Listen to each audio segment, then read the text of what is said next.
Oh, you startled me. Have you been there long? Where are my manners? My name is Rosaura de Leon, but you can call me Tia Rosie, because when you come to my house, you are family. Abuela always said everyone deserves some good pan dulce and a consejo to go with it. Come on in. Mi casa es su casa. You came right on time for me to tell you about my favorite day of the year. No es Navidad. It's election day.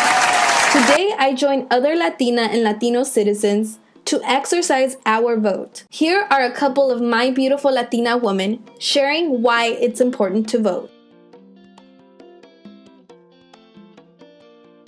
Voting, if you vote, you put in your voice, and that one little voice will amass into more voices. That's the one little thing we can do, and that matters. Because you can turn that one vote into 2, 3, 10. Porque puedo entender que a veces se sienten ellos frustrados, que no pasa esto, que no se hace esto o lo otro, que la educación, que la economía, los trabajos, que si votan, eso va a ser el cambio. Well, I just recently received my U.S. citizenship this past year, which means now I have the right to vote. And I voted because not many others have this right, have this privilege, right? And as a community, I believe that it's our responsibility to make sure that with our vote, we are able to make sure that the voices of those who are vulnerable, are most vulnerable, are heard.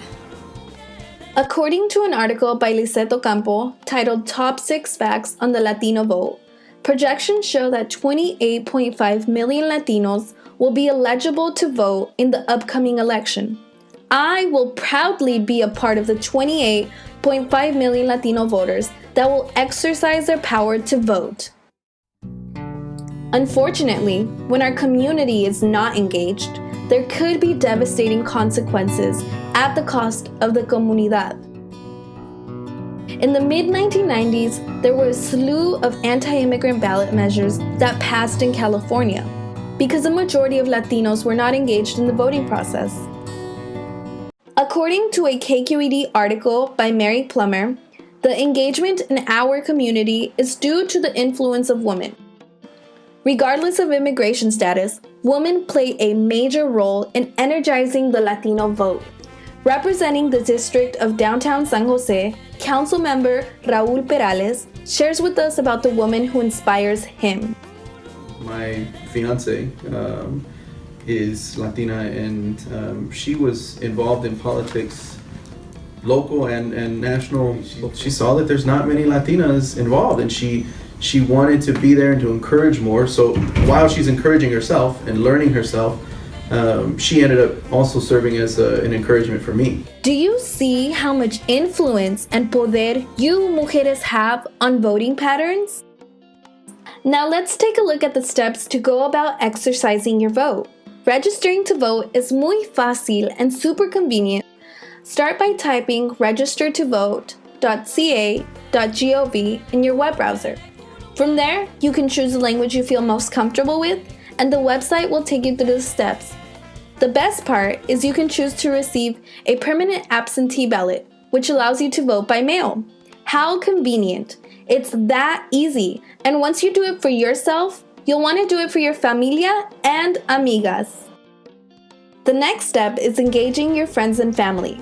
I love to sit down with my familia, with pan dulce and cafecito, and discuss the issues most important to each of us. There's a lot to discuss, such as candidates, ballot measures, and propositions, and so we try to have an open discussion so that we can all learn and make informed decisions. Here's my neighbor moving to action. You better believe I'm going to be voting in November. I'm going to be there voting, and I'm bringing my familia with me. Get moving, mujeres! If you come to a point where you don't know which propositions to vote for or against, you can visit websites like Ballotpedia, League of Women Voters, and Legislative Analyst's Office to become better informed. Each voice counts, so imagine what the voice of thousands of Latinas and Latinos can do. You are a Tia Rosie. I am Tia Rosie. I am Tia Rosie.